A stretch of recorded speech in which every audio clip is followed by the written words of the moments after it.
Senator, you're at the center of this negotiation with the president over his social spending and tax bill, the Build Back Better bill that is not coming up in the Senate before the new year, in part largely because of your reservations. Without you, the leadership doesn't have the votes it needs. So today, right now, what's the state of play? Well, Brett, this is a mammoth piece of legislation, and I had my reservations from the beginning when I heard about it 5.5 months ago, and I've been working diligently every day and every minute of every day. I've been working on this, meeting with, whether it be the President Biden, whether it be Majority Leader Schumer and his staff, whether it would be with Nancy Pelosi, all of my colleagues, from all different spectrums of the political spectrum, if you will, from the right to the left. I've done everything humanly possible. And my concerns I had, and I still have these concerns, and where I'm at right now, the inflation that I was concerned about, it's not transitory, it's real, it's harming every West Virginian. It's making it almost difficult for them to continue to go to their jobs, the cost of gasoline, the cost of groceries, the cost of utility bills. All of these things are hitting in every aspect of their life. And you start looking at, then you have the debt that we're carrying at $29 trillion. You have also the geopolitical unrest that we have. You have the COVID variant, and that is wreaking havoc again. People are concerned. I've been with my family. I know everyone's concerned. So when you have these things coming at you the way they are right now, I've always said this, Brett, if I can't go home and explain it to the people of West Virginia, I can't vote for it. And I cannot vote to continue with this piece of legislation. I just can't. I've tried everything humanly possible. Wow. We all knew he was going to do it, but I just can't believe he did it. I am tempted to say that I have more respect for actual Republicans, but I don't. I have respect for none of them. And I have no respect for him because we all knew he was playing a game. Everybody understood he was lying and dragging this out and playing a game.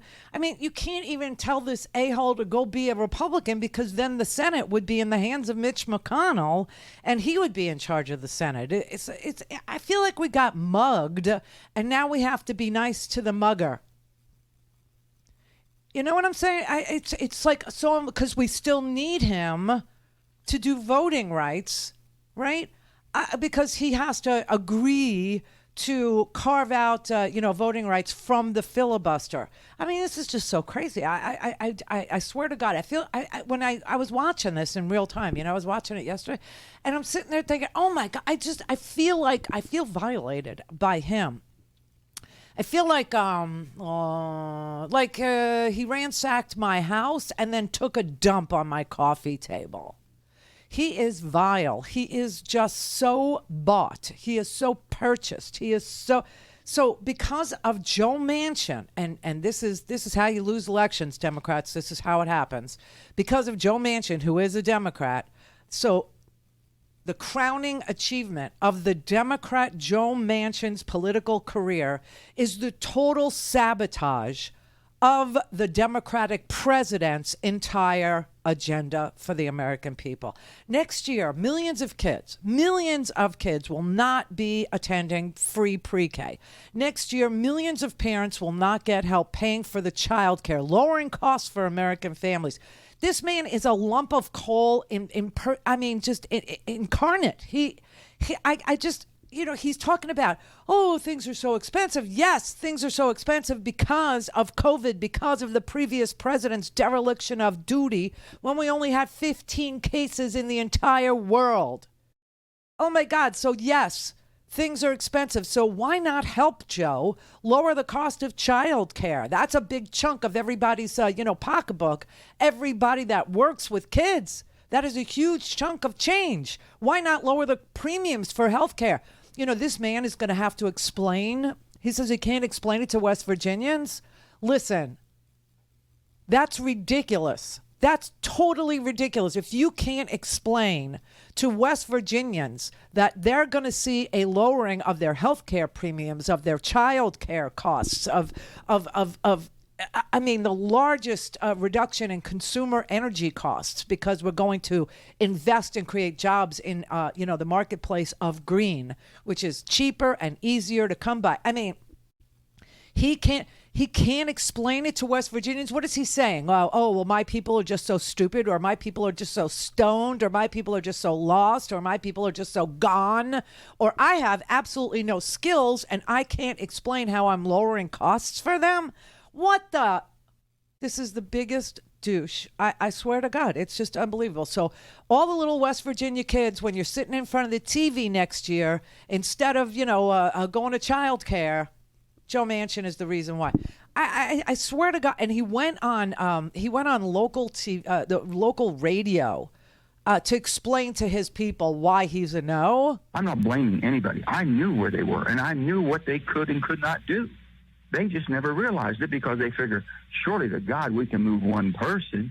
Surely we can badger and beat one person up. Surely we can get enough protesters to make that person uncomfortable enough. They'll just say, okay, I'll vote for anything. Just quit.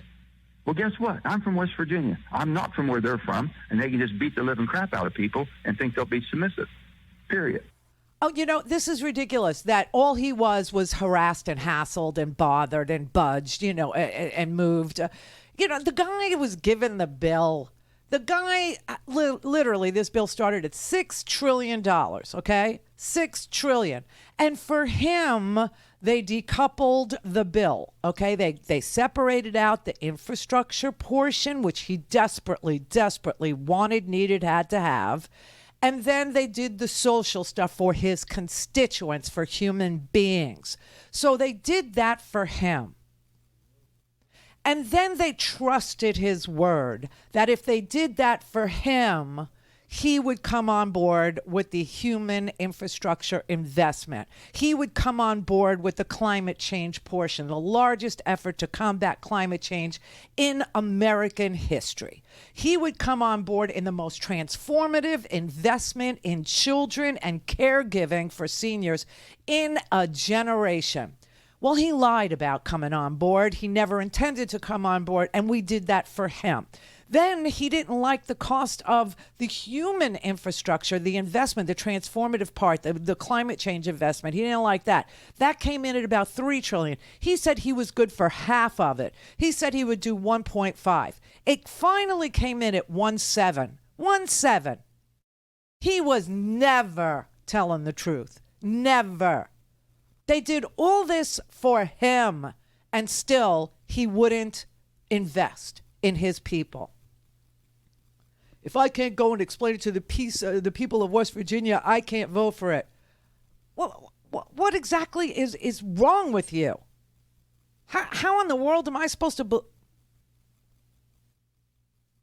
The idea that Joe Manchin says he can't explain this back home to his people is a farce. I mean, it's a farce in terms of, plain democracy, because I represent more or just as many or more people than Joe Manchin does, perhaps more.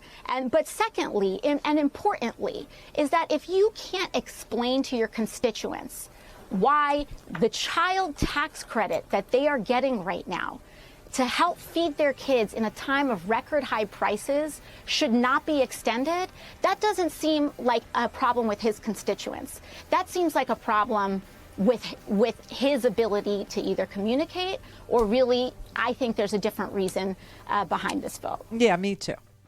I think he's a disingenuous, on the take, on the dole. Don't disrupt my lifestyle, my political action committee money. Don't disrupt me. I don't care. I got mine, F yours. I just don't give a damn. Never have, never will. You can't explain that you're helping people pay for the high price of groceries. You can't explain that you're taking people out of, paying full freight for childcare. You couldn't explain that. It is a farce. That's the word. It's a farce. Don't have time to listen to the live show? Want to hear more on your schedule? Go to RandiRhodes.com and buy a stinking podcast.